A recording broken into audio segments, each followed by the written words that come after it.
Prime Minister Narendra Modi begins a 5-state marathon tour in BJP's effort to achieve its mission 370 in India's upcoming general election. Modi will be visiting Telangana, Tamil Nadu, Odisha, West Bengal and Bihar between March 4th and 6th. During this time, the Indian Prime Minister will inaugurate and lay the foundation stone of projects worth billions of dollars.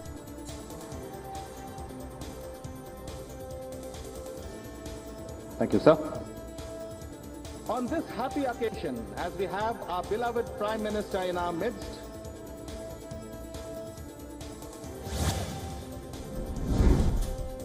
a 7-judge Supreme Court bench has overruled its previous majority judgment in the 1998 JMM bribery case. It essentially means that Indian lawmakers do not enjoy immunity from prosecution for taking bribe to make a speech or cast a vote in the legislature. The judgment has virtually opened the doors for the CBI to initiate prosecution against the accused in the bribery case under the Prevention of Corruption Act. Prime Minister Modi has lauded the Supreme Court verdict in the JMM bribery case as a great judgment, saying it will ensure clean politics and deepen people's faith in the system.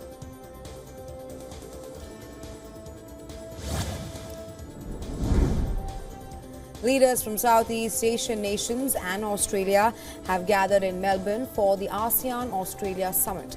They're expected to denounce the threat or use of force to settle disputes in the region, a collective swipe at Beijing's aggressive stance in the South China Sea, which is tipped to feature prominently in the 3 days of discussions. Territorial disputes in the important trade corridor have escalated in recent months, with China baring its teeth in areas also claimed by ASEAN members, such as the Philippines and Vietnam.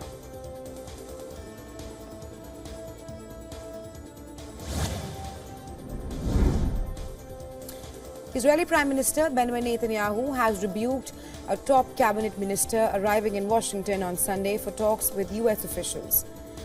This indicates widening cracks within the country's leadership nearly 5 months into its war with Hamas. Benny Gantz is a centrist political rival who joined Netanyahu's wartime cabinet following Hamas's October 7th attack. Well, his trip comes as friction between the U.S. and Netanyahu is rising over how to alleviate the suffering of Palestinians in Gaza and what the post-war plan for the enclave should look like. The Israeli embassy in Washington, D.C. has reportedly been ordered to boycott Gantz. Meanwhile, Netanyahu's allies are accusing Gantz of acting like a Trojan horse against Israelis.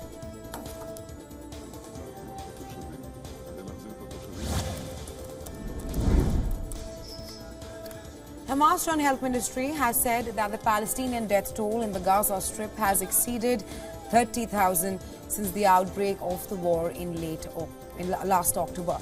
According to the militant group, the Israeli army has allegedly killed 90 Palestinians and wounded 177 others during the past 24 hours. On the other hand, the Israeli Defense Forces said on Sunday that it wrapped up a 2-week-long raid in Gaza City, killing more than 100 Palestinians.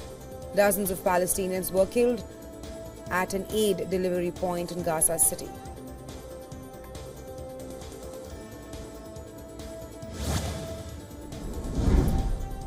Yemen's government has officially announced the sinking of the MV Ruby Mar, a Belize-flagged Britain-owned bulk carrier targeted by Houthi forces in the Red Sea. This has exacerbated fears of an impending environmental catastrophe. The ship sank in the Red Sea after being struck by Houthi anti-ship ballistic missiles near the port of Mocha on February 18th. This prompted grave concerns about the leaking of dangerous materials into Yemeni territorial waters and the Red Sea. Yemen's Prime Minister has termed the incident an unprecedented environmental disaster for the region, underscoring the gravity of the situation for both Yemen and its people.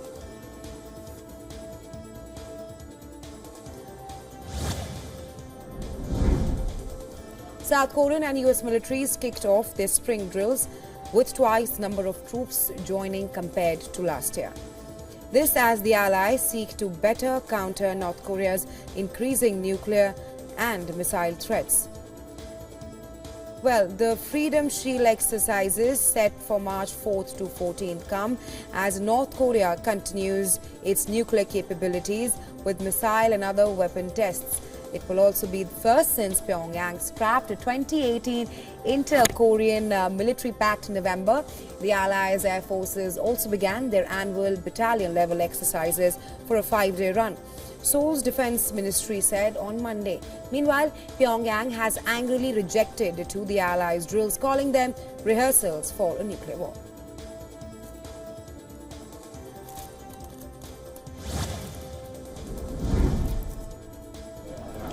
German police conducted second raid in Berlin after an earlier attempt to find 2 Red Army faction suspects, which ended unsuccessfully last week. Police said that about 130 officers had been on the ground looking for Ernst Walker and Burkhard Garwick, who are the members of the so-called third generation of the militant Red Army faction group. They are wanted for suspected involvement in a series of robberies and at least one attempted murder.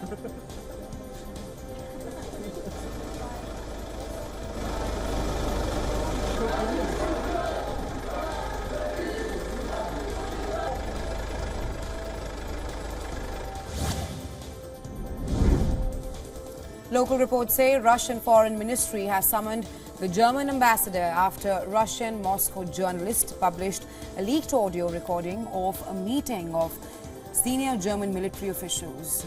In the purported call, German officers were heard discussing weapons for Ukraine and a potential strike by Kiev on a bridge in Crimea, prompting Russian officials to demand an explanation.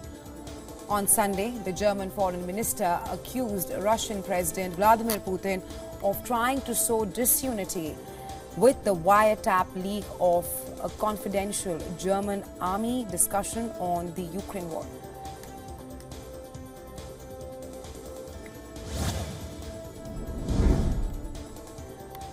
Moving on, Nepal's Prime Minister Pushpa Kamal Dahal has held talks with 2 opposition parties to form a new coalition. His allies say there have been difficulties with his current partner, the centrist Nepali Congress Party. It is the 3rd time in 4 years that Prachanda's CPN Centre and Oli's CPN-UML will be forging a partnership. They had an alliance first in 2020 and then in 2023. Meanwhile, the Nepali Congress President Sher Bahadur Deoba has decided to recall all ministers representing his party from the government. The Nepali Congress is the single largest party in the Nepali parliament after the November 2022 elections, which resulted in no clear majority for any party in Nepal.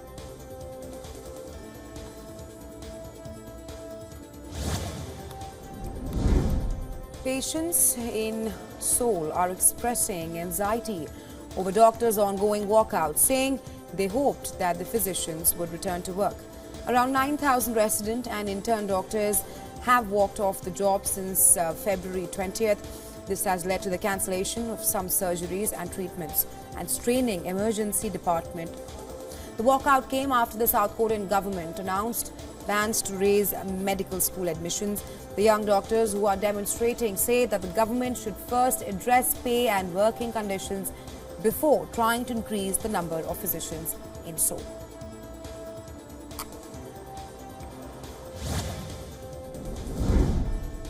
Malaysia is willing to reopen a probe into the disappearance of Malaysia Airlines MH370 in 2014. Almost 10 years ago, it remains one of the world's greatest aviation mysteries. Malaysia, along with Australia and China, ended a fruitless 2-year, $130 million underwater hunt for the Boeing 777 in January 2017. The aircraft vanished with 239 people aboard en route Beijing from the Malaysian capital of Kuala Lumpur on March 8, 2014. We have taken the position that if there is a compelling case, evidence that it needs to be reopened, we are certainly happy to reopen. That's what Prime Minister Anwar Ibrahim has said.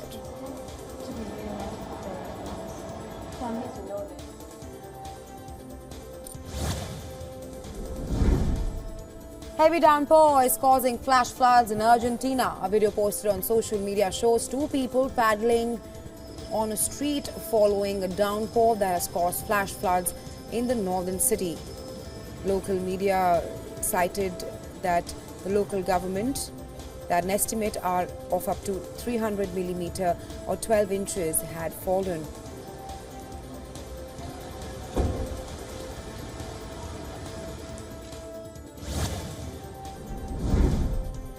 The California town of Truckee was blanketed in snow and blizzard conditions in the Sierra Nevada mountains were expected to continue through the day.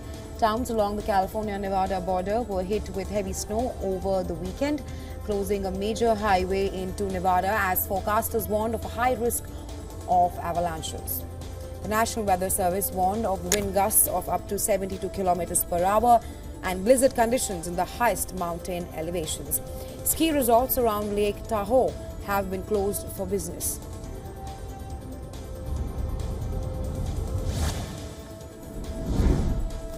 Fire crew in Texas continue to battle the state's largest wildfires on record. Although there is a respite in the wildfires that have devastated the cattle ranching region, officials say that there are enormous potential fire dangers. Heading into the weekend, between 400 and 500 structures have been destroyed so far in the wildfires.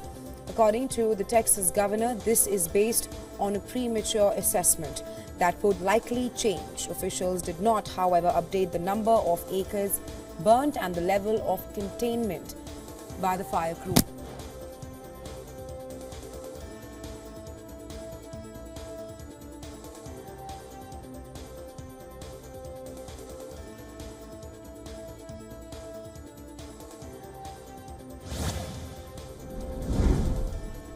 SpaceX has launched its 8th long-duration crew to orbit for NASA.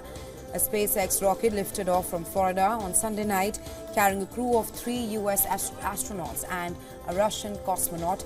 They are on their way to the International Space Station to begin a 6-month science mission in Earth orbit.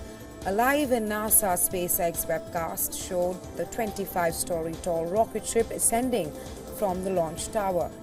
This as its 9 Merlin engines rose to life in billowing clouds of vapor and a reddish fireball that lit up the night sky.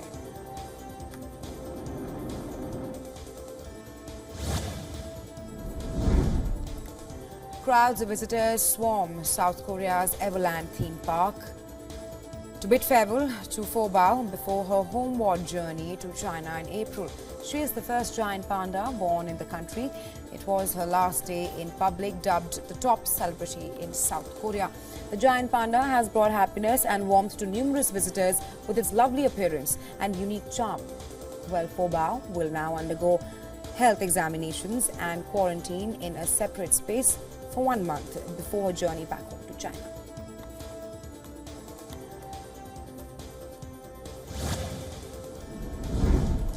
Due to slight rise in the temperature in Shanghai, the flowering of Huazhu cherry trees has exceeded 20%, and other early cherry blossom varieties have also entered the viewing period. Attracting numerous citizens and tourists, the traditional cherry blossom viewing spot is located at the Gukun Park. This year, the planting area of cherry blossoms in Gukun Park exceeds 106 hectares, with the number of varieties increased from 110 to 120.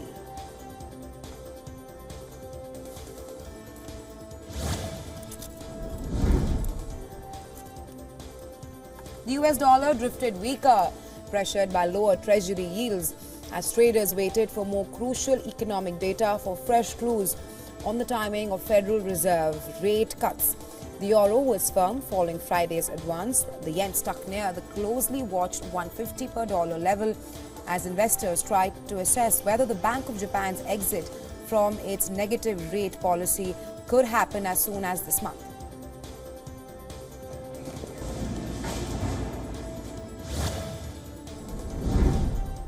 Bitcoin scaled a 2-year high this morning, breaking $64,000 as a wave of money carried it within striking distance of record levels. Bitcoin's record high is just below $69,000 set in November 2021. The largest crypto by market value has gained 50% this year, and most of the rise come in the last few weeks, where trading volume has surged for US-listed Bitcoin funds.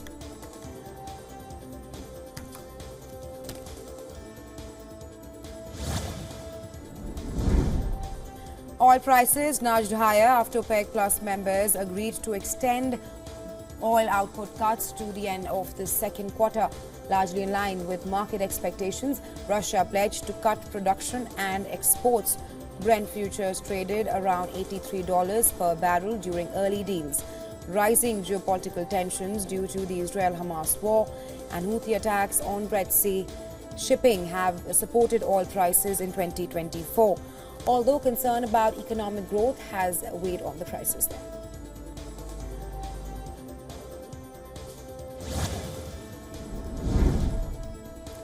A measure in the U.S. funding legislation unveiled by congressional leaders would block China from buying oil from the Strategic Petroleum Reserve. The desire for a hard line on China is one of the few truly bipartisan sentiments in the deeply divided U.S. Congress. And the lawmakers have now introduced dozens of bills seeking to address competition with China's government. The issue of oil sales to China heated up after US President Joe Biden announced in 2022 a sale of 180 million barrels of reserve oil to tame gasoline prices that spiked after Russia's invasion of Ukraine almost 3 years ago.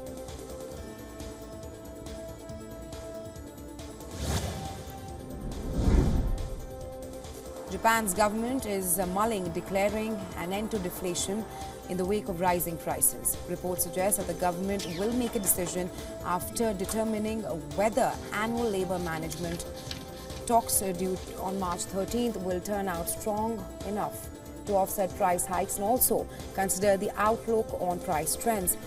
If realized, it will mean Japan would break free from deflation that put a drag on economic activity for well over 2 decades.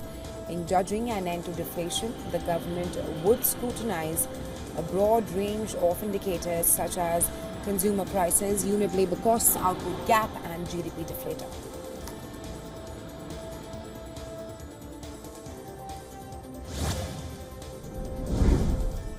New Zealand's central bank said that banks must report major cyber incidents within 72 hours as it plans to implement formal cyber reporting requirements in phases that do through this year. The move comes after regulated entities supported proposals by the Reserve Bank of New Zealand on the importance of having access from the central bank to information on cyber resilience.